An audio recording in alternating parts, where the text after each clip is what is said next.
इस वीडियो के अंदर गाइस जितने भी न्यूमेरिकल्स हैं जब से सिलेबस चेंज हुआ है अभी तक जितने भी न्यूमेरिकल्स आए हुए हैं पीवाईक्यू सबके मैं सॉल्व करके आपको दिखाने वाला हूँ। इसलिए भाई वीडियो पेज अगर आप किसी ने लाइक नहीं किया तो प्लीज वीडियो को लाइक कर दो, चैनल को सब्सक्राइब कर दो, लोगों तक शेयर कर दो, पहुंचा दो, जिससे हमें भी एक मोटिवेशन और सपोर्ट मिलेगा। और बीच बीच में आप सभी से मैं फॉर्मूला पूछते रहूंगा, तो फॉर्मूला जैसे ही पूछूंगा वैसे ही आप चैट बॉक्स में फटाफट फॉर्मूला लिख देना। तो चलो सबसे पहले ये वाला न्यूमेरिकल मैं लास्ट में करूंगा, पहले सबसे पहले छोटे छोटे न्यूमेरिकल्स हम फटाफट करते जाते हैं। चलो जल्दी जल्दी, इससे आपको थोड़ा कॉन्फिडेंस बूस्ट हो जाए। अगर मैं आपको दिखाऊं ये वाला फॉर्मूला आपको याद होगा, v equal to u plus a t, but हम यहाँ एक्सेलरेशन की बात कर रहे हैं तो v equal to a plus g t ले लेंगे। एक्सेलरेशन ड्यू टू ग्रेविटी, मतलब कि लीनियर एक्सेलरेशन की बात करें तो a रहेगा, बट ग्रेविटी के अगेंस्ट हो रहा है इसलिए एक्सेलरेशन की जगह एक्सेलरेशन ड्यू टू ग्रेविटी हो जाएगा। अब दूसरा वाला फॉर्मूला आप सभी को पता है कि s equal to u t plus half a t square है, बट गाइस a की जगह भी यहाँ भी क्या आ जाएगा, जी टी आ जाएगा, g t g t g t g t g t square. चलो तीसरा वाला मुझे बता दो, v square equal to u square plus 2as है, बट यहाँ क्या आ जाएगा, चलो कमेंट बॉक्स में फटाफट भर दो, 2gs हो जाएगा। ओके, तीनों के तीनों मैंने लिख दिया, तीनों का तीनों फॉर्मूला मैंने यहाँ लिख दिया। ये देखो नया वाला, ये 1 2 और 3, ये तीनों का तीनों। अब इसको दिमाग में रखना और इसी को यूज करके हम क्या करेंगे, लिखना स्टार्ट करेंगे। सबसे पहले गिवन लिखते हैं हम लोग, गिवन। देखो गाइस, गिवन से रिलेटेड एक चीज आप लोगों को बता देना चाहता हूँ, प्लीज कमेंट में लिख के बताओ कितने लोगों ने आप लोगों को ऐसा बोला हुआ है। गिवन अगर आप लिखते हो तो गिवन के मार्क्स नहीं मिलते। बहुत लोगों ने आपको बोला हो गिवन के मार्क्स मिलते हैं, गिवन के मार्क्स कम मिलते हैं अगर कोई कन्वर्जन हो, जैसे सेंटीमीटर हो उसको मीटर में कन्वर्ट करना, डाइन है न्यूटन में कन्वर्ट करना है, इस तरह के अगर कोई कन्वर्जन है तो गिवन के मार्क्स मिलते हैं, बाकी गिवन के मार्क्स नहीं मिलते। तो क्या सर गिवन नहीं लिखना चाहिए? नहीं, अगर गिवन नहीं लिखोगे तो एग्जामिनर के हाथ में क्यों मार्क्स कट कर सकता है। गिवन लिखने के मार्क्स नहीं मिलेंगे, बट अगर गिवन नहीं लिखोगे तो मार्क्स कट कर सकता है वो, समझ में आया? इसलिए गिवन लिखना जरूरी है। अब आगे गिवन क्या क्या दिया हुआ है, an object takes 5 second, 5 second मतलब t इक्वल टू क्या आ गया, 5 सेकेंड। आगे reach the ground from a height of 5 metre, height generally h होता है, बट आप देखोगे कि हमारे फॉर्मूले के अकॉर्डिंग जो डिस्प्लेसमेंट है उसको हम लोग क्या लेते हैं, s लेते हैं। तो हाइट मतलब ही डिस्प्लेसमेंट होता है, तो यहाँ हम s लेंगे। s इक्वल टू कितना, 5 मीटर है, तो हम यहाँ भी लिखेंगे 5 मीटर, 5 मीटर हमने लिख दिया। और आगे क्या लिखा हो, what is the value of g on the surface of earth, मतलब अपने को g फाइंड करना है। अब गाइस देखो, कोई भी चीज अगर मैं सर्टेन हाइट पे से ऊपर से रिलीज करता हूँ, ये देखो ऊपर से रिलीज करता हूँ, तो दो चीजें याद रखना, ये ग्रेविटी के डायरेक्शन में नीचे जा रहा है, तो इस केस में g अपना पॉजिटिव रहेगा, ये दिमाग में रखना। अगर ऊपर से छोड़ा जा रहा है तो g पॉजिटिव रहेगा, और साथ में इस ऑब्जेक्ट का स्टार्टिंग वाला वेलोसिटी क्या है, 0 है, मतलब u equal to initial velocity क्या है, 0 मीटर पर सेकेंड। ओके, ये खुद से दिमाग में रखना है, ये खुद से दिमाग में रखना है। चलो अब देख लो इसमें से कौन सा फॉर्मूला यूज होने वाला है। तो देखो गाइस, अपने पास s है, डिस्प्लेसमेंट है, फिर इसके बाद ये तो इनिशियल वेलोसिटी ये पूरा का पूरा 0 हो जाएगा, टाइम भी अपने पास दिया हुआ है तो इससे अपना g निकल जाएगा, तो ये वाला फॉर्मूला।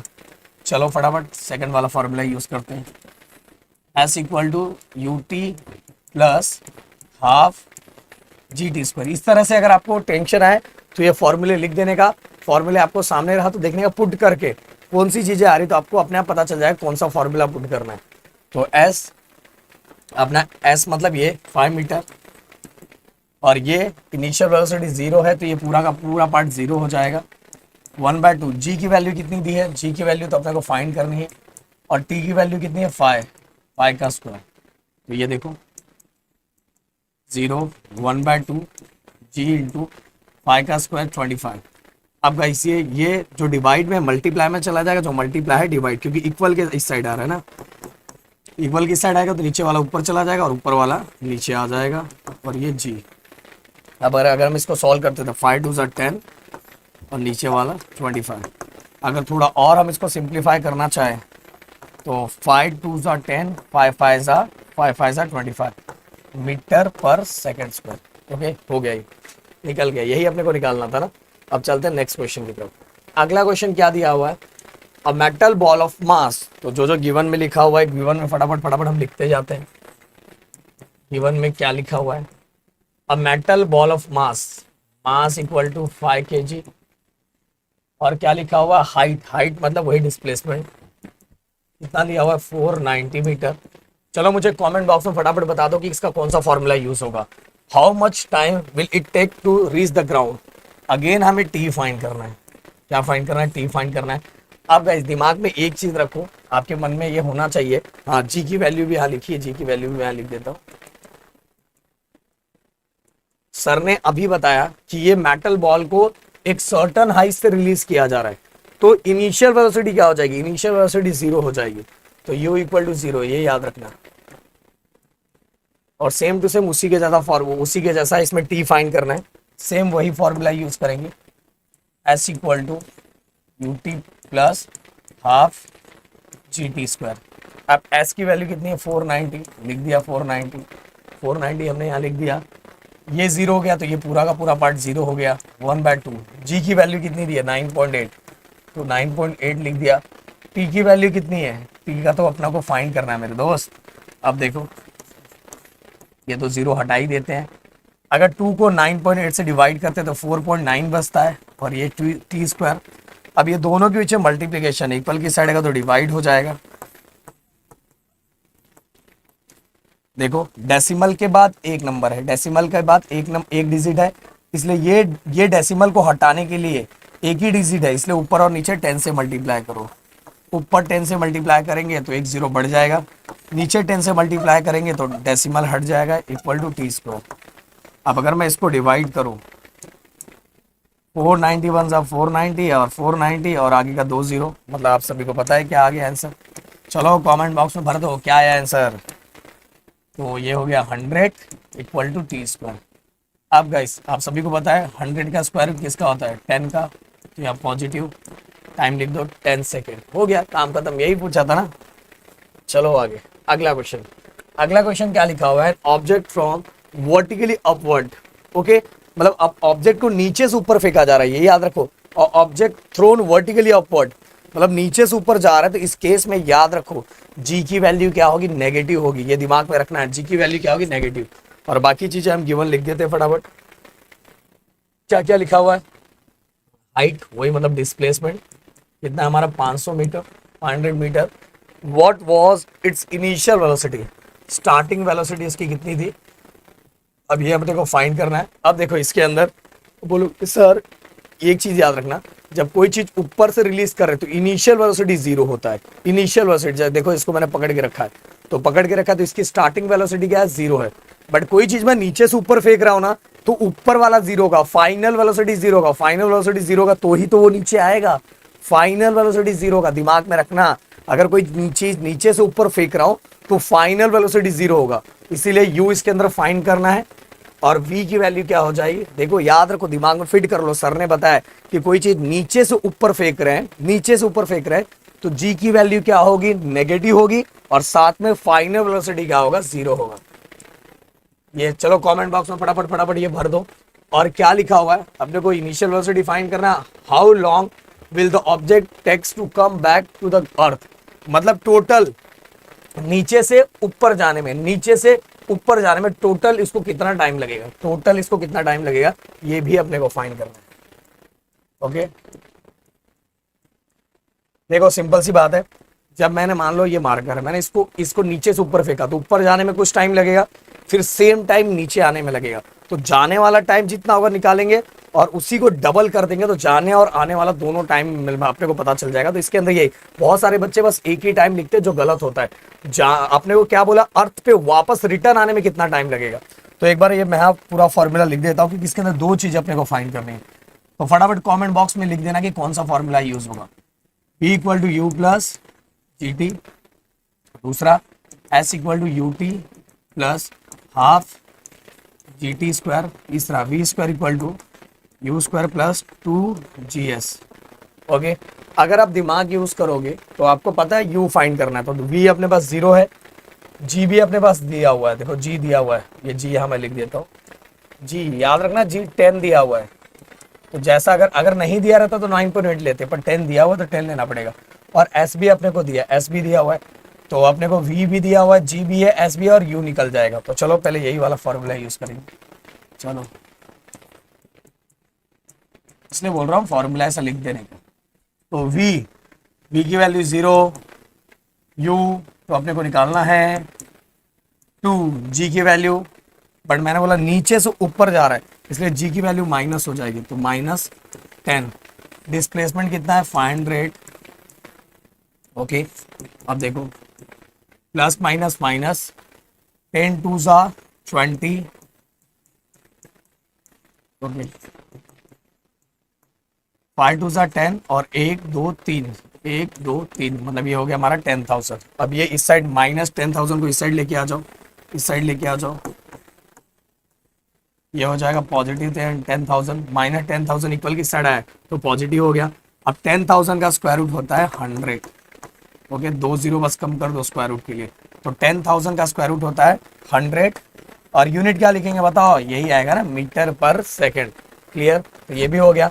अब गाइस देखो इसके अंदर मैंने ये निकाल दिया, अपने को टाइम भी निकालना है। क्या निकालना है, टाइम निकालना है। तो देखो वी अपने पास है, क्यू भी मैंने अभी निकाल दिया, जी भी अपने पास है, तो टाइम निकल जाएगा। तो ये पहला वाला फॉर्मूला। ओके एकदम सिंपल सा, वी अपने पास है, वी की वैल्यू तो 0 है, यू भी अपने पास अभी निकाला, जी भी अपने पास है, तो टी निकल जाएगा। तो चलो फटाफट फटाफट ये वाला फॉर्मूला यूज करके टी निकाल लेते हैं हम लोग। तो फॉर्मूला क्या है, v equal to u plus g t. V की वैल्यू 0, यू की वैल्यू 100 अभी फाइंड किया, जी की वैल्यू आप लोगों को पता है, मैंने फिर से बोला नीचे से ऊपर जा रहा है इसलिए -10 इंटू क्या निकालना है, टाइम निकालना है ना, टाइम।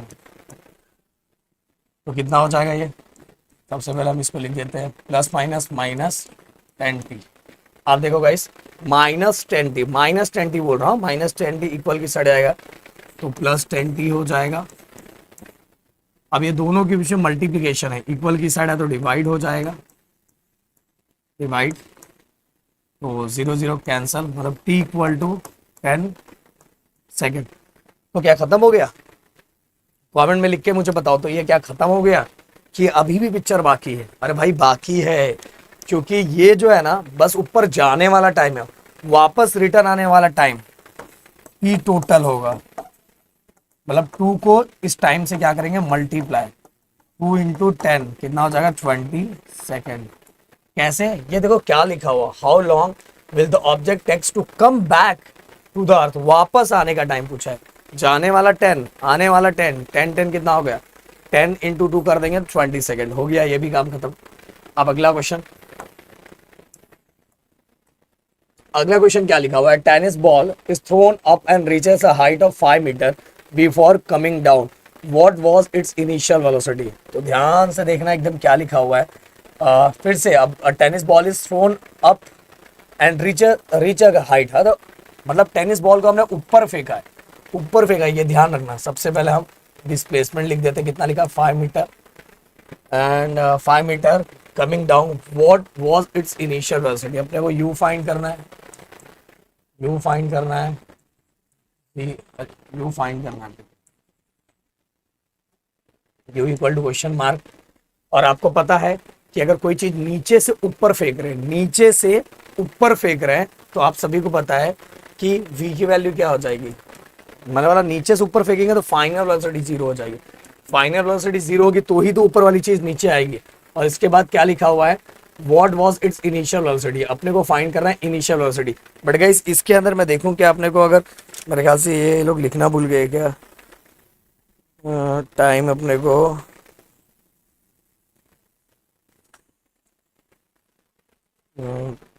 टेनिस बॉल,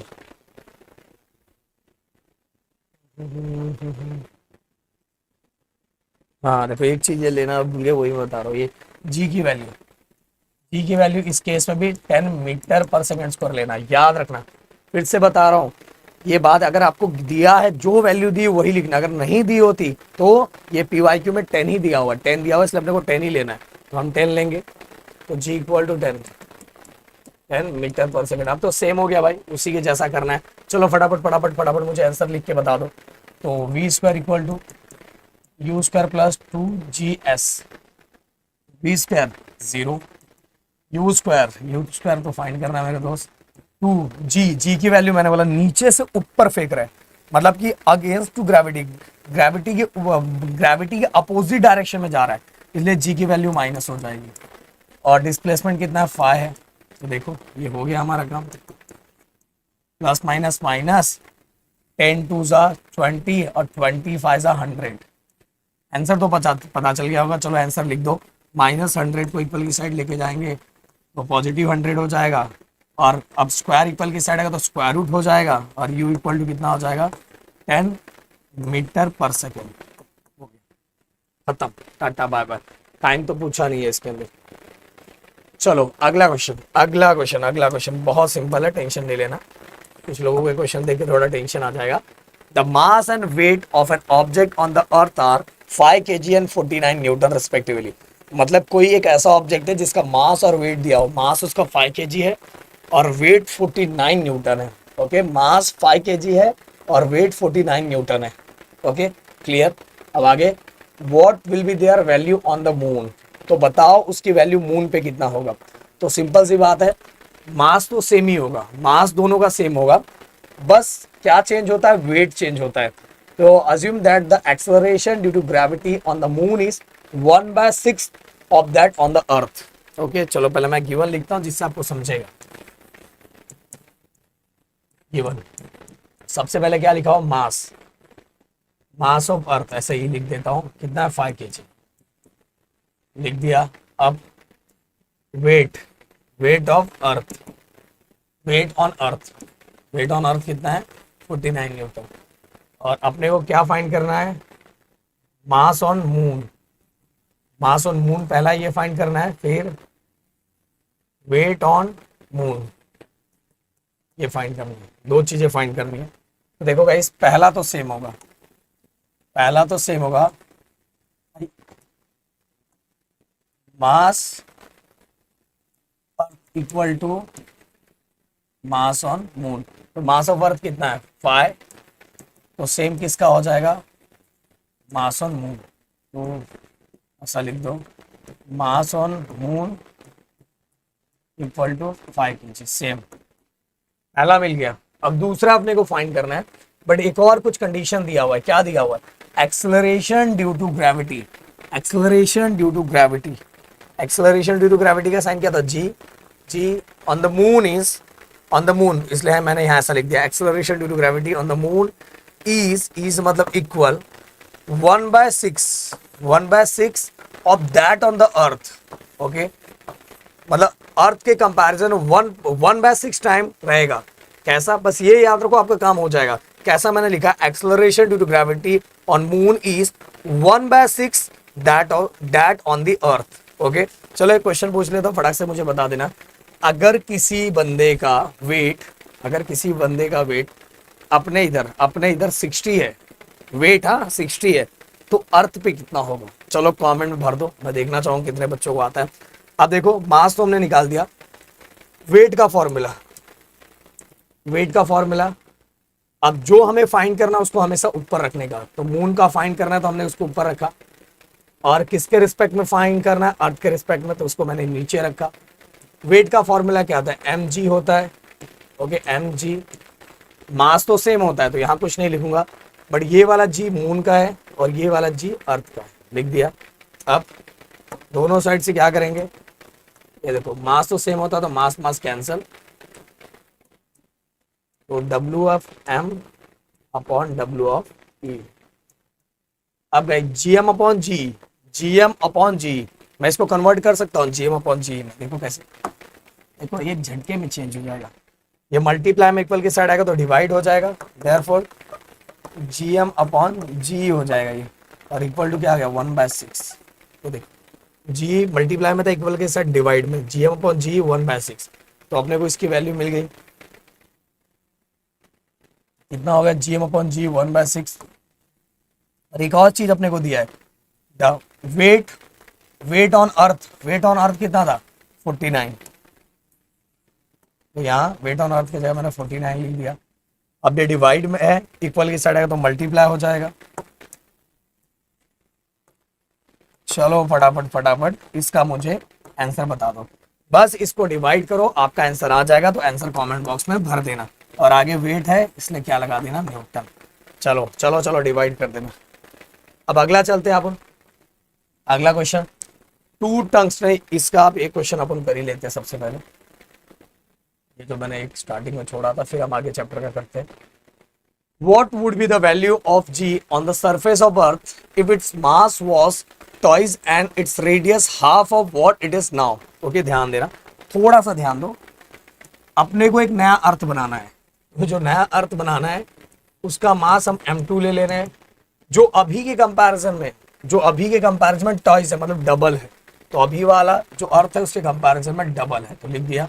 और जो नया अर्थ हमें बनाना है उसका रेडियस r2 है, और वो अभी वाले के कंपैरिजन में क्या है, हाफ है, हाफ ऑफ r1। समझ में आया, ये नया है, तो नया वाला पुराने वाले के कंपैरिजन, जो अभी वाला है उसके कंपैरिजन में डबल है। जो हमें नया अर्थ बनाना है उसका रेडियस अभी वाले के कंपैरिजन में हाफ है। तो इतनी चीजें मैंने लिख दी है, गिवन है। अपने को फाइंड करना है acceleration due to gravity. Okay, नया वाला मतलब G2 वाला। ओके, G2 वाला फाइंड करना है। तो देखो अब सिंपल सी बात है, ध्यान दो अच्छे से। फॉर्मूला आप लोग को पता है एक्सेलरेशन ड्यू टू ग्रेविटी, तो जिसका मुझे फाइंड करना है उसको मैंने ऊपर रखा, और मतलब अभी वाले का G1 नीचे रखा। अब एक्सेलरेशन ड्यू टू ग्रेविटी का फॉर्मूला आप सभी को पता होगा, gm/r²। क्लियर। अब यहाँ एक चीज याद रखो, ये 2 है तो यहाँ भी 2 लगा दो, यहाँ भी 2 लगा दो, और ये तो यूनिवर्सल ग्रेविटेशनल कांस्टेंट होता है, वो तो सेम ही होता है, तो उसका टेंशन लेने वाली बात ही नहीं है। अब नीचे वाला सेम gm/r²,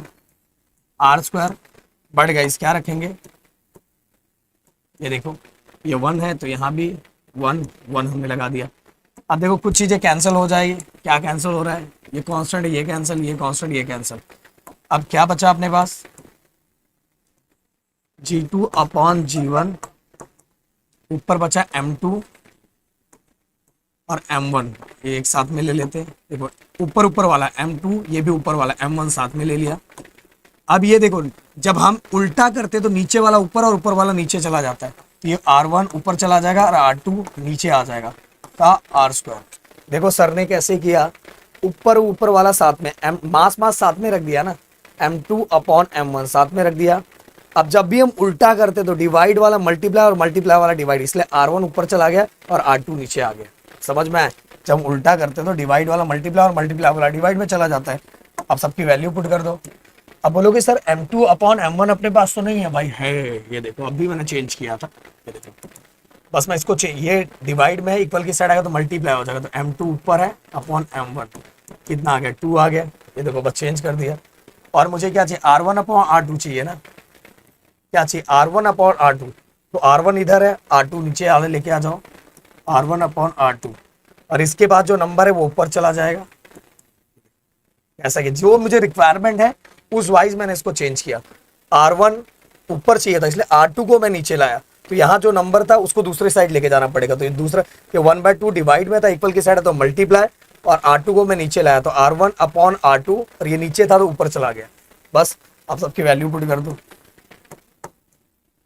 m2/m1 कितना है 2, r1/r2 कितना है 2 का स्क्वायर। अब देखो इसको सॉल्व करो, 2 का स्क्वायर 4 2 सा 8 हो गया। मतलब एक्चुअल वैल्यू क्या होगी अपनी, G2/G1 इक्वल टू 8, और अपने को क्या पूछा था, नया वाला एक्सेलरेशन ड्यू टू ग्रेविटी ना, तो ये इसको हटाना पड़ेगा, तो ये ऊपर चला जाएगा, तो G2 इक्वल टू 8 G1, ये हो गया हमारा आंसर। अब अभी वाले का एक्सेलरेशन ड्यू टू ग्रेविटी अपने को पूछा नहीं है, बस रेशियो वो हमने फाइंड कर लिया, नया वाला हो गया। अब आगे ये हो गया, हर टाइप के क्वेश्चन हमने इसके कर दिए। अब अगला effect of electric current, 2 tungsten bulb of, अच्छा 2 टंगस्टन बल्ब, अच्छा हाँ ये देखो ये चीज जो याद है ना यार, ये डिसाइड करता है, W लिखा है मतलब वॉट, WA22 वॉट, और वॉट मतलब किसका दिया हुआ, पावर दिया हुआ, क्या दिया पावर, और मतलब 2 बल्ब का दिया हुआ, तो इसका हम P1 ले लेंगे, इसका हम क्या ले लेंगे P2 ले लेंगे। R क्या लिखा हुआ है, power work on 220 volt potential difference, V लिखा हुआ है और वैसे आगे लिखा हुआ है कि पोटेंशियल डिफरेंस क्या होता है, 220 लिखा हुआ है। If they are connected in parallel, अगर मैं इसको अगर मैं पैरेलली कनेक्ट करूंगा तो how much current will flow in the main conductor. अगर मैं इन बल्ब को, इस बल्ब को पैरेलली कनेक्ट करूंगा, मान लो ऐसा कनेक्ट करूंगा, तो सिंपल सी बात है इसके अंदर टोटल करंट कितना फ्लो होगा। अब देखो गाइस, एक चीज याद रखना, जब भी हम इसको कनेक्ट करते हैं, पैरेलली कनेक्ट करते हैं, तो पहले वाले सर्किट का करंट अलग होता है, दूसरे वाले सर्किट का करंट अलग होता है, बट दोनों में पास होने वाला जो पोटेंशियल डिफरेंस होता है ना, वो सेम रहता है। याद रखो, दोनों में पास होने वाला जो पोटेंशियल डिफरेंस होता है वो क्या होता है, सेम होता है। और इसके वाले पावर को मैंने P1 ले लिया, इसके वाले पावर को P2 ले लिया। तो ये हमने पढ़ा था, ये हमने 9th स्टैंडर्ड में पढ़ा था कि अगर दो चीजें पैरेलल है तो दोनों में करंट अलग अलग होता है, बट पूरे सर्किट के अंदर पोटेंशियल डिफरेंस सेम रहता है। ये हमने 9th स्टैंडर्ड में पढ़ा था, बट कोई टेंशन नहीं, थोड़ी थोड़ी चीजें मैं यहाँ बता देता हूँ। इसके अंदर जो फॉर्मूला यूज करना है वो है हमारा P equal to V I का। कौन सा formula, P equal to V I. अब गाइस, प्रदीप सर ने अभी बताया था कि अगर पैरेलल है तो पूरे सर्किट के अंदर पहले वाले बल्ब का करंट अलग है, दूसरे वाले बल्ब के अंदर करंट अलग है, और दोनों को प्लस करेंगे तो हमें पता चलेगा कि सर्किट के अंदर टोटल करंट कितना है। इसलिए I equal to I1 plus I2। और अभी सर ने बताया कि देखो ये फॉर्मूला यूज करके, क्योंकि इसके अंदर बल्ब लिखा P, तो ये वाला फॉर्मूला यूज करना, पावर वाला, इसलिए P equal to V I. अब मुझे किसकी वैल्यू चाहिए, I की वैल्यू चाहिए। किसकी वैल्यू चाहिए, I की।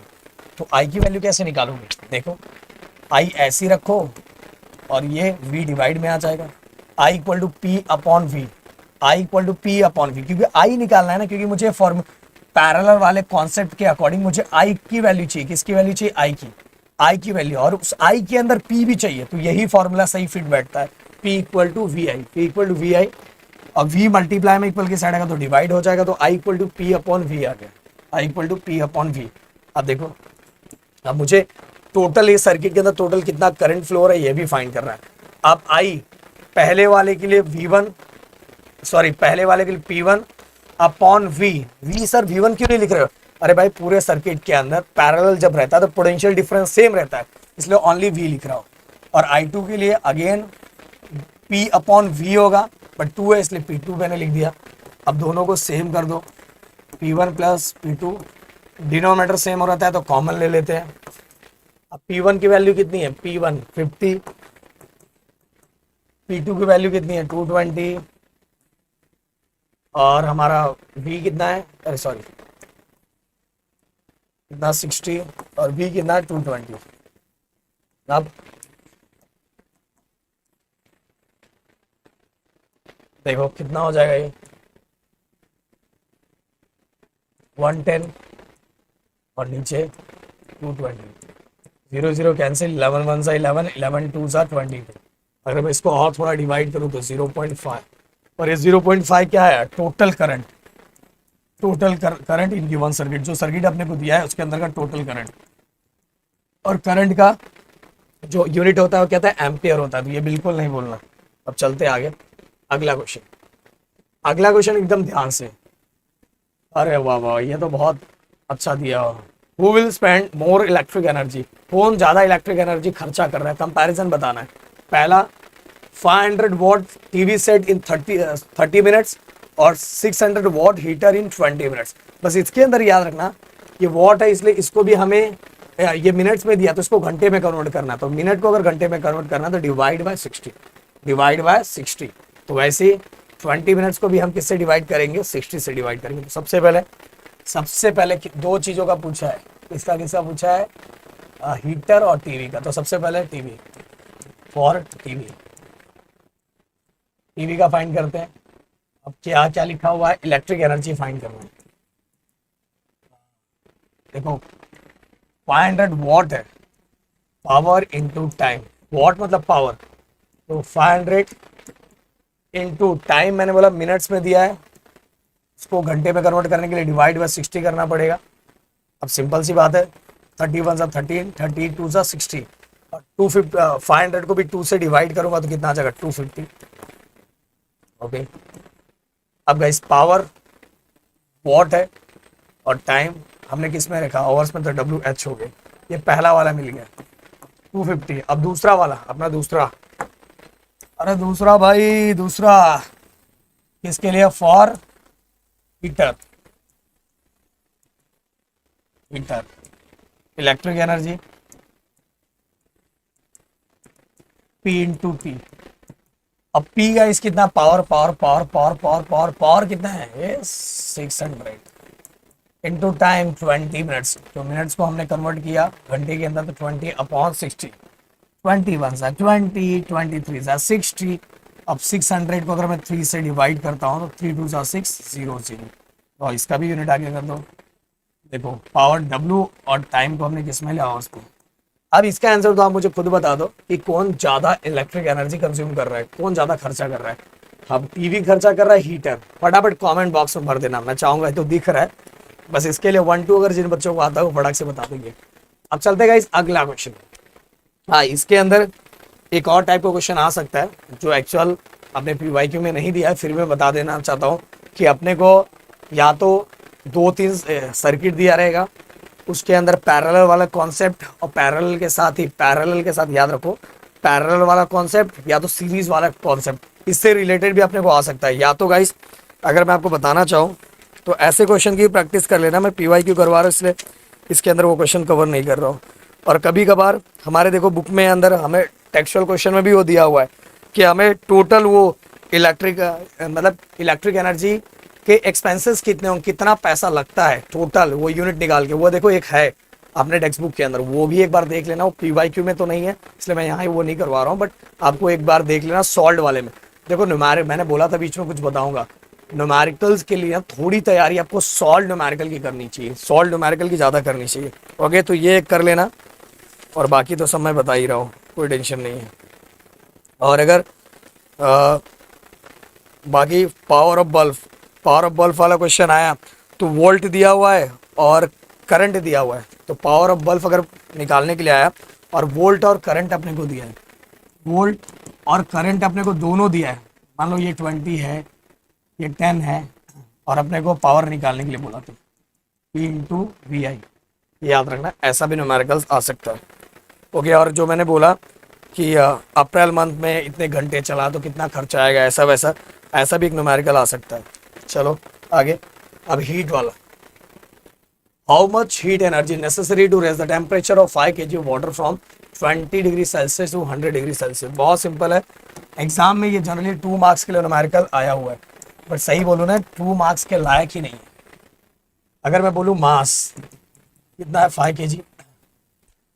इसके बाद देखो गाइस टेम्परेचर दिया हुआ है, चेंज इन टेम्परेचर, इसलिए हम लोग चेंज इन टेम्परेचर फाइंड कर लेंगे।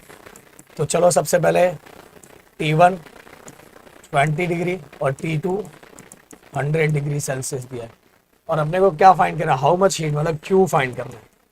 ये वाला फॉर्मूला है Q equal to M into C into delta T। देखो हाँ, वाटर का स्पेसिफिक हीट 1 होता है, और वो जो स्पेसिफिक हीट वाला बॉक्स है ना उसको एक बार जरूर पढ़ लेना। तो M/C1 डेल्टा T। अब डेल्टा T में बड़े में से छोटे को माइनस करना है, 100 में से 20 को माइनस, 100 में से अगर 20 को हम माइनस करेंगे तो हमारा कितना बचेगा, 1 मिनट, मैंने यही क्वेश्चन। ओके, अब गाइस अब देखो 85 सा और एक 0 और इसका जो यूनिट यूज करना है किलो कैलोरी। हो गया, एकदम सिंपल सा, क्या ही हार्ड है यार, एकदम सिंपल सा हो गया। ये 2 मार्क्स का न्यूमेरिकल है क्या। आगे ये वाला क्वेश्चन, हाँ ये वाला क्वेश्चन 3 मार्क्स के लिए आ सकता है। इसमें देखो बहुत सारे बच्चे थोड़ा कंफ्यूज होते हैं, मैंने हमेशा बोला है कि अगर थोड़ा दिमाग से काम करोगे ना, थोड़ा सोचोगे, 1-2 बार लिखने का ट्राई करोगे, सॉल्व करने का ट्राई करोगे तो आपके लिए सिंपल हो जाएगा। एकदम ध्यान से सोचना क्या लिखा हुआ है, copper sphere of 100 gram mass is heated to raise the its temperature to 100 degree Celsius. देखो जो लाइन वाइज लिखा है, सबसे पहले मैं लिखता हूँ कॉपर स्पीयर का मास हम M1 ले लेते हैं, कितना लिखा हुआ है 100 ग्राम लिख दिया मैंने। और इसके बाद क्या लिखा हुआ है, its temperature to 100 degree Celsius.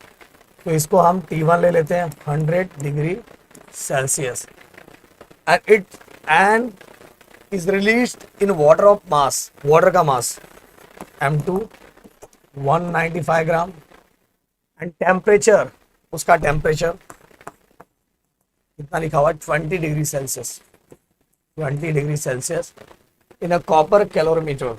If the mass of calorimeter, अब मास कैलोरीमीटर का मास कितना है M3 कहाँ है M3 कैलोरीमीटर मास, हाँ 50 ग्राम। देखो लिखा कैलोरीमीटर का mass 50 gram. What will be the maximum temperature of water, अच्छा what will be the maximum temperature of water, अपने को क्या फाइंड करना है कि देखो एक कॉन्सेप्ट क्या है, पहले कॉन्सेप्ट को समझो। ये हमारा एक कैलोरीमीटर है, ये हीट एक्सचेंज वाले टॉपिक में मैंने समझाया था। तो ये हमारा कैलोरीमीटर है, एक हमारे पास हॉट ऑब्जेक्ट है।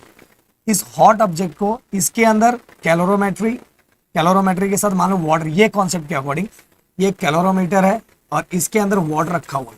अब सिंपल सी बात है, जितना क्योंकि दोनों साथ में पड़े हुए हैं, तो जितना टेम्परेचर ये कैलोरीमेट्री का होगा उतना ही टेम्परेचर ये वाटर का भी होगा, मतलब दोनों का टेम्परेचर सेम होगा। जैसे ये हॉट ऑब्जेक्ट मैं इसके अंदर डालूंगा, जैसे ही डालूंगा तो सिंपल सी बात है, ये हॉट ऑब्जेक्ट का जो हीट है वो हीट लॉस होगा और ये दोनों का क्या होगा, हीट गेन होगा, दोनों का हीट क्या होगा, गेन होगा। तो जैसे मैं इसके अंदर डालता हूं तो ये तीन तब तक ये हीट लॉस करता रहेगा, जब तक कैलोरीमीटर, वाटर एंड ये हॉट ऑब्जेक्ट का टेम्परेचर सेम ना हो जाए। तो यहाँ किसका घाटा हो रहा है भाई, इनका घाटा हो रहा है, क्योंकि इनका हीट लॉस हो गया और इन सभी का हीट क्या हो गया, गेन हो गया। तो इनका इनिशियल टेम्परेचर ज्यादा था बट बाद वाला टेम्परेचर कम हो जाएगा, समझ में आ रहा है? इनका स्टार्टिंग वाला टेम्परेचर ज्यादा है और बाद वाला टेम्परेचर क्या हो जाएगा, कम हो जाएगा, ये दिमाग में रखना। और ये दोनों का कैलोरीमीटर और इनका इनिशियल टेम्परेचर कम है इनके कंपैरिजन पर, बाद में इनका टेम्परेचर क्या हो जाएगा, ज्यादा हो जाएगा। तो ये डुबाने के बाद फाइनल टेम्परेचर कितना होगा वो अपने को फाइंड करना है, final temperature. Okay, final temperature इसका भी मैं ले लेता हूँ कैलोरीमीटर का भी सेम, जितना वाटर का टेम्परेचर होगा उतना ही कैलोरीमीटर का भी होगा, इसलिए मैं इसको भी T2 ही ले लेता हूँ। T3 लेना तो T3 ले सकते हो, T3 पर इसका भी टेम्परेचर कितना होगा, 20 डिग्री सेल्सियस है। और अपने को क्या फाइंड करना है, जैसे ही मैंने इसके अंदर डाल दिया तो एक्चुअल वाटर का फाइंड करना है, बट वो सबका हो जाएगा। जैसे ही इसके अंदर डालोगे तीनों का टेम्परेचर सेम हो जाएगा। और मैं ये लेता हूँ उसको, ओके मैक्स यहाँ लिख देता हूँ, T इक्वल टू क्या है, maximum temperature of water. Okay, ये सबका कंबाइन। आप देखो सबसे पहले हीट लॉस निकालेंगे, heat loss by the object, heat loss by the object. आपको पता है Q इक्वल टू, मतलब ये वाला हॉट ऑब्जेक्ट का फॉर्मूला सेम है, M इंटू सी इंटू डेल्टा टी। अब M इंटू, अब देखो सबकी वैल्यू पुट करता हूँ। हॉट ऑब्जेक्ट का मास कितना था, 100 ग्राम, और कॉपर स्पीयर 0.1, स्पेसिफिक हीट 0.1। अब डेल्टा टी, देखो प्रदीप सर ने पहले ही बताया था कि ये इसका स्टार्टिंग वाला टेम्परेचर क्या ज्यादा है, स्टार्टिंग वाला टेम्परेचर ज्यादा है, तो स्टार्टिंग वाला हम यहाँ लिखेंगे। और जो जब इसके अंदर डुबा दिया है तो ये सभी का फाइनल टेम्परेचर कम होता है, तो फाइनल टेम्परेचर टी को मैंने बाद में लिखा है। फाइनल टेम्परेचर को हमने क्या लिया, T. Maximum temperature of the water मतलब यही डुबाने के बाद जो फाइनल टेम्परेचर होगा वो स्टार्टिंग वाले के कंपैरिजन में क्या कम होगा। इसीलिए हॉट मतलब हॉट ऑब्जेक्ट का जो था उसका इनिशियल टेम्परेचर पहले लिखा है और कंबाइन वाला टेम्परेचर मैंने बाद में लिखा है। अगर मैं इसको सॉल्व करूं, 100 को 0.1 से अगर मैं मल्टीप्लाई करता हूं तो ओनली 10 बचेगा, क्लियर। अब अगर मैं अंदर मल्टीप्लाई करता हूं, चलो मल्टीप्लाई कर दो, तो ये कितना हो जाएगा, ये हो जाएगा 1000 और ये 10 इसके साथ मल्टीप्लाई होगा तो 10t, थोड़ा ऐसे सीधे लिख लेते हैं 10t। ये हो गया हमारा फर्स्ट, ये हो गया हमारा हॉट ऑब्जेक्ट का। अब गाइस इसको मुझे रफ करना पड़ेगा।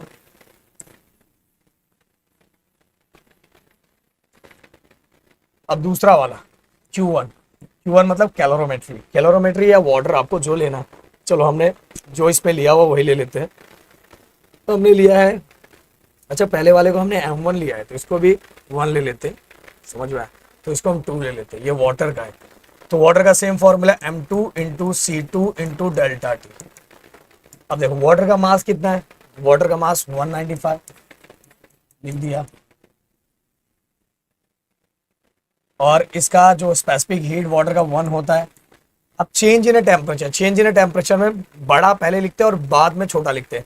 तो सिंपल सी बात है, आपको पता है कि बड़ा वाला जो जो मतलब कि वाटर का टेम्परेचर रेज होने वाला है, रेज होने वाला है, तो उसका इनिशियल टेम्परेचर कम है, इनिशियल टेम्परेचर, इसलिए इनिशियल टेम्परेचर को हम पीछे लिखेंगे। और जो जैसे हम हॉट ऑब्जेक्ट अंदर डालेंगे, हॉट ऑब्जेक्ट अंदर डालेंगे तो उसका टेम्परेचर बढ़ेगा, तो उसका फाइनल टेम्परेचर ज्यादा होने वाला है। इसलिए इसमें देखो जो हीट गेन करने वाला है उसका इनिशियल टेम्परेचर पीछे लिखेंगे और फाइनल टेम्परेचर जो हमें फाइंड करना है उसको आगे लिखेंगे, क्योंकि जो हीट गेन करने वाला है उसका टेम्परेचर बढ़ेगा, इसलिए आगे लिखा है। और इनिशियल टेम्परेचर जो स्टार्टिंग वाला टेम्परेचर था उसको पीछे लिखा है। बट इसके अंदर देखो हॉट ऑब्जेक्ट में इनिशियल टेम्परेचर आगे लिखा है और फाइनल टेम्परेचर, क्योंकि फाइनल टेम्परेचर इसके कंपैरिजन में कम होगा ना, इसलिए बाद में लिखा है, ये दिमाग में रखना। तो चलो अब इसको सॉल्व करते हैं। 195 से 195, 195 को टी से मल्टीप्लाई करेंगे तो 195 टी से 195 टी, और इसको हम ऐसे ही रखते हैं, बाद में मल्टीप्लाई करते हैं। ओके, ये एकदम सिंपल हो गया, एकदम आराम से हमने निकाल लिया। अब निकालते हैं हम Q3 का। Q3 का क्या है, मतलब कैलोरीमेट्री का, सेम ऐसे ही आएगा, बस यहाँ M3 आ जाएगा, यहाँ आ जाएगा C3 आ जाएगा, और यहाँ डेल्टा टी। तो M3 कितना है 50 ग्राम, C3 कॉपर ही है तो 0.1 आ जाएगा, और डेल्टा टी सेम, ये भी क्या कर रहा है, हीट गेन कर रहा है ना, तो कंबाइन वाला पहले लिखेंगे, और जो हीट गेन कर रहा है, हीट गेन कर रहा है, इसीलिए इसका टेम्परेचर, जितना टेम्परेचर वाटर का होगा उतना ही टेम्परेचर कैलोरीमेट्री का होगा, इसलिए ऐसे 20 लिखेंगे। अब देखो करो काम, 50 को अगर 0.1 से हम मल्टीप्लाई करते हैं तो ओनली 5 बचेगा, क्या बचेगा 5। अब अंदर मल्टीप्लाई कर दो,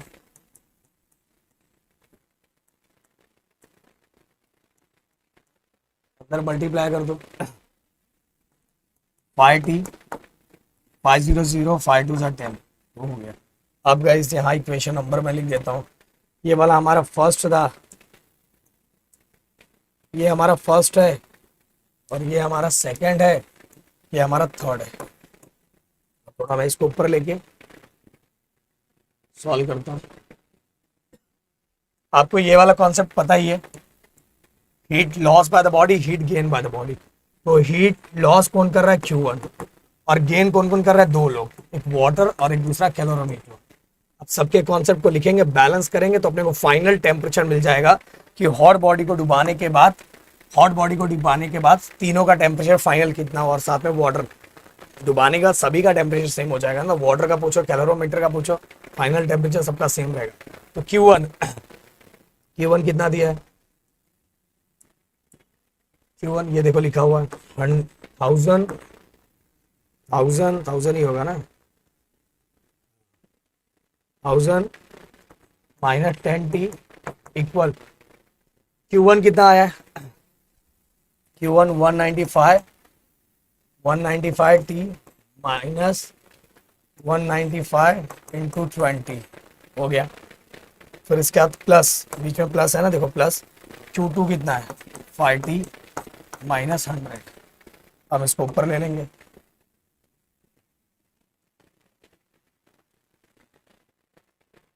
ऊपर ले लेते हैं, अब सॉल्व करेंगे। देखो गाइस ध्यान से, एकदम ध्यान से, अगर ध्यान से देख ले लेता हूँ 1000 देखो नंबर के साथ, पहले मैं इसको मल्टीप्लाई कर देता हूँ क्योंकि भाई इसमें चेंज तो हो नहीं रहा है। 0 5 2 10 9 2 18 1 19 2 2 2 1 3, तो ये हो गया 5t माइनस 100। अब क्या करेंगे, t वाले को एक साइड ले लो, नंबर वाले को एक साइड ले लो, तो नंबर बड़ा नंबर यहाँ है तो मैं इस साइड ही सब लेके आऊंगा 1000, ये माइनस 3900 है, इस साइड आया तो प्लस 3900 आ गया, फिर इसके बाद माइनस 100 इक्वल की साइड है तो प्लस 100 हो गया।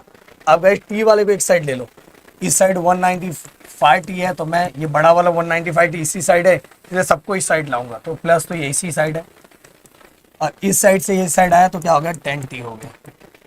ओके, अब इसको प्लस करो, सिंपल सा देखो, 3 4 5, ये हो जाएगा हमारा 5195 प्लस 200 210। चलो इसको डिवाइड करके फटाफट फटाफट कमेंट बॉक्स में भर देना, 5000 and divide by 210 equal to t, तो 0 0 कैंसिल। अब गाइस इसको डिवाइड करके फटाफट फटाफट इसका आंसर लिख देना।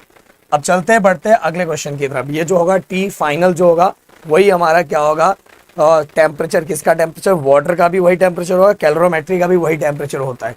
अब चलते हैं अगले क्वेश्चन की तरफ। अगला क्वेश्चन क्या लिखा हुआ है, if the speed of light in a medium is 1.5, speed of light, तो speed of light v equal to 1.5 medium के अंदर, और speed of light in vacuum, okay ये वाला, क्योंकि स्पीड ये हमने ले लिया लाइट का स्पीड, 3 इंटू 10⁸8। ओके, अब इसके बाद 1.5 इंटू 10 सॉरी 8 है, 8। अब अपने को क्या फाइंड करना है, refractive index, refractive index find करना है। तो रिफ्रैक्टिव इंडेक्स सिंपल सी बात, लाइट कहां से कहां आ रहा है, वैक्यूम से मीडियम में आ रहा है, तो वैक्यूम का कितना है 3 इंटू 10⁸8 अपॉन मीडियम का कितना है 1.5 इंटू 10⁸8। ये दोनों कैंसिल हो गया, 3 को 1.5 से डिवाइड करेंगे तो 2 बचेगा। ये हो गया हमारा रिफ्रैक्टिव इंडेक्स। देखो गाइस ऐसे बहुत सारे क्वेश्चन आ सकते हैं, किसी में हो सकता है स्पीड भी पूछा जाए, ये भी क्वेश्चन आ सकता है, स्पीड वाला क्वेश्चन भी पूछा जा सकता है। तो आप सभी को बोलूंगा जो सॉल्व एग्जांपल है उसको बहुत अच्छी तरीके से करना है। तो बढ़ते हैं अब नेक्स्ट क्वेश्चन की तरफ। सो गाइस अगला, doctor has prescribed a lens having power positive 1.5 diopter for a correction of eyes defect. What is the focal length of the lens? What is the type of lens and what must be the defect of vision?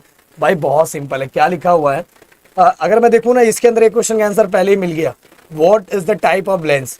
देखो वो power positive में लिखा हुआ है, देखो power positive 1.5 director, तो simple सी बात है यहाँ जो लेंस यूज होगा वो लेंस कौन सा यूज होने वाला है, कॉन्वेक्स लेंस यूज होने वाला है। और डिफेक्ट ऑफ विजन, चलो सबसे पहले कर लेते हैं डिफेक्ट ऑफ विजन, में लास्ट में बताता हूँ आपको। सबसे पहले क्या लिखा हुआ है, अपने को जो जो दिखा हुआ है उसको लिख देते हैं पावर, और कितना 1.5 डायरेक्टर, और अपने को क्या फाइंड करना है, फोकल लेंथ फाइंड करना है। और अपने को पूछा है वो तो चलो मैं बाद में बताऊंगा। आप सभी को ये पता है कि पावर किसका रेसिप्रोकल होता है, किसका रेसिप्रोकल, मतलब पावर का रेसिप्रोकल कौन होता है, फोकल लेंथ। फोकल लेंथ को उल्टा करो पावर मिल जाएगा, और पावर को उल्टा करो फोकल लेंथ मिल जाएगा। तो पावर कितना दिया 1.5, तो ये डिवाइड में इक्वल के साइड है तो मल्टीप्लाई में ऊपर चला जाएगा, और ये 1/1.5। अब डेसिमल के बाद एक डिजिट है तो ऊपर और नीचे 10 से मल्टीप्लाई कर दो। और अगर आप इसको और थोड़ा सिंप्लीफाई करना चाहते हैं, 2 5 are 10, 2 5 are 10, सॉरी 5 से 5 15 किधर रहता है क्या है, 5 2 10 एंड 5 3 15, 2/3। अगर इसको और आप सिंप्लीफाई करना चाहते हो, 3 2 6, 3 2 6, 0.6667, तो इसका डिवाइड करके आप देख लो, अप्रॉक्स वैल्यू जो होगी वो 0.67 आएगी, अप्रॉक्स वैल्यू 0.6667 आएगा, तो हम इसको ले लेंगे 0.67। ये हो गया हमारा फोकल लेंथ। अब सिंपल सी बात है कि इसको करेक्ट करने के लिए, ये जो कौन सा डिसीज होता है जिसको करेक्ट करने के लिए हम ये लेंस यूज करते हैं, तो ये होता है हमारा हाइपर माइट्रोपिया, फार साइडनेस। क्या होता है, फार साइडनेस, और ऑलरेडी ये लिख देना। अब बढ़ते हैं हम नेक्स्ट क्वेश्चन की तरफ। तो गाइस यहाँ हाँ एक चीज, ये जो हमारा फोकल लेंथ है इसको मीटर जरूर लगा देना, भूलना मत। अब अगले क्वेश्चन, ये क्वेश्चन तो आपको ही करना है क्योंकि सेम टू सेम वैसे क्वेश्चन है, focal length of a convex lens. बस फॉर्मूला मैं आपको बता देता हूँ, पावर अपॉन 1/f होता है, बस f की वैल्यू रखो और निकाल लोगे, सेम टू सेम वैसा ही क्वेश्चन है। अब गाइस एक अगला क्वेश्चन स्पेस मिशन का जो क्वेश्चन है, बहुत प्यारा सा क्वेश्चन दिया, इसको देख के बहुत लोग डरते हैं, भाई नहीं डरने का, जैसा दिया है ना उस वाइज गिवन लिखो। सबसे पहले गिवन लिखो वैसा ही गिवन लिखो। गिवन क्या लिखा हो, मास ऑफ द प्लैनेट लिख दिया, इज मतलब equal 8 times the mass of the earth, 8 times the mass of the earth लिख दिया। जैसा लिखा था वैसा ही मैंने लिखा, मैंने अपने से थोड़ी लिखा। And its radius it's twice the radius of the earth, मतलब जो प्लैनेट का रेडियस है वो डबल है रेडियस ऑफ द अर्थ से। हो गया। अब ये हम ऐसे लिख देते हैं, जब हम फॉर्मूला लिखेंगे तो रिक्वायरमेंट वाइज इसको हम चेंज भी करेंगे। और क्या लिखा, रेशियो फाइंड करना है, the ratio of escape velocity on the planet, okay, इसके वेलोसिटी ऑन द प्लैनेट, ये अपने को रेशियो फाइंड करना है इसका, प्लैनेट टू अर्थ, ये अपने को फाइंड करना है। तो चलो फटाक से दोनों का रेशियो फाइंड करना है। फॉर्मूला लिख लेते हैं हम लोग। सबसे पहले ऊपर प्लैनेट, नीचे हमारा अर्थ। अब इसके वेलोसिटी का फॉर्मूला क्या होता है, 2gm upon r. 2gm upon r, mass of planet इसलिए p लगा दिया, रेडियस ऑफ द प्लैनेट इसलिए r लगा दिया। एकदम सिंपल सा, दिमाग एकदम खुला रखो तो समझेगा, पूरा खोल मत दो। m mass of the earth इसलिए e लगा दिया, यहाँ भी mass of radius of the earth इसलिए e लगा दिया।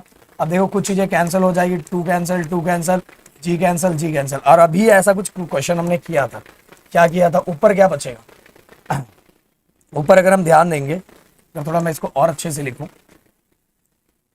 अगर हम ऊपर ध्यान देंगे, ऊपर वाला मास, ऊपर वाला मास और ये ऊपर वाला मास, तो mp अपॉन me आ गया इनटू, अगर इनटू कर रहे तो उल्टा हो जाएगा, नीचे वाला डिवाइड वाला मल्टीप्लाई, मल्टीप्लाई वाला डिवाइड, तो नीचे वाला ऊपर चला गया re और ऊपर वाला नीचे आ गया ये रेडियस। अब बस यहाँ वैल्यू रखनी है, और वैल्यू कैसे मिलेगी, यहाँ से मिलेगी। अपने को mp अपॉन me चाहिए ना, mp अपॉन me चाहिए, तो me को नीचे लाना पड़ेगा, mp upon me equal to 8 आ गया, 8 आ गया। देखो ये डिवाइड में चला जाएगा, और रेडियस में क्या चाहिए, re चाहिए, re अपॉन rp चाहिए, तो इसको यहाँ लाना पड़ेगा। तो re अपॉन ये नीचे आया तो rp हो गया, और ये देखो मल्टीप्लाई में इक्वल के साइड आएगा तो डिवाइड हो जाएगा, तो ये हो जाएगा 2/1, मतलब 1/2, सॉरी 1/2। अब सबकी वैल्यू रख दो, mp अपॉन me कितना हो गया, 8 हो गया, इंटू re अपॉन rp 1/2 हो गया। अब करो 2 1 जा 2, 2 4 जा 8, तो स्क्वायर रूट ऑफ 4 कितना हो गया, 2 मीटर पर सेकेंड, 2 मीटर पर सेकेंड हो गया। क्या बात है, खत्म। अब गाइस एक चीज मैं आप सभी को बताऊंगा कि एक दो क्वेश्चन इसके टाइप है, जैसे पिछले साल का क्वेश्चन मैं आपको दे देना चाहता हूँ, एकदम सिंपल सा है। आपको acceleration due to gravity √2gm upon R, G की वैल्यू आपको पता ही है, मास दिया रहेगा, रेडियस दिया रहेगा, बस उसको सॉल्व करके आंसर निकालना रहेगा। फिर कभी कभार एक ऐसा क्वेश्चन भी आता है लेंस के अंदर, मैं बताना भूल गया, वो कॉम्बिनेशन वाला। देखो P1 की वैल्यू दी रहेगी, P2 की वैल्यू दी रहेगी, P3 की वैल्यू दी रहेगी, मतलब टोटल 3 पावर दिया रहेगा, और उसको combination of power of lens find करना है। तो जो पावर दिया है उसको सबको क्या करने का प्लस, जैसे क्वेश्चन दिया हुआ है कि 3 lenses having power 2 dioptre, 2.5 dioptre, 1.7 dioptre, फटाफट इसका कमेंट लिख दो भाई, तीनों को प्लस करना है, बस इतना ही करना है। और एक क्वेश्चन ऐसा भी आता है गाइस, ये हमने 9th स्टैंडर्ड में किया है कि u फाइंड करने के लिए, v फाइंड करने के लिए, मतलब u मतलब आपको पता है कि u मतलब ऑब्जेक्ट डिस्टेंस या तो इमेज डिस्टेंस, ऐसा वाला क्वेश्चन। तो एक दो को ऐसा वाला क्वेश्चन भी देख लेना। पर जितना गाइस PYQ था, सबका सब PYQ मैंने यहाँ करवा दिया। अब जितना हो सके वीडियो लोगों तक शेयर करो, पहुंचाओ। पूरा गला मेरे मतलब आवाज नहीं निकल रहा, क्योंकि कंटिन्यू इतने दिन हो गए इतना करते हुए, तो आवाज एकदम मतलब इसका लास्ट टाइम हो चुका है, ऐसा हो गया, तो इसको थोड़ा आराम चाहिए। फिर भी जबरदस्ती हम कर रहे हैं, और जितना हो सके लोगों तक शेयर करो, पहुंचाओ। मिलते हैं नेक्स्ट वीडियो में। Thank you so much guys, जय हिंद एंड जय महाराष्ट्र दोस्तों।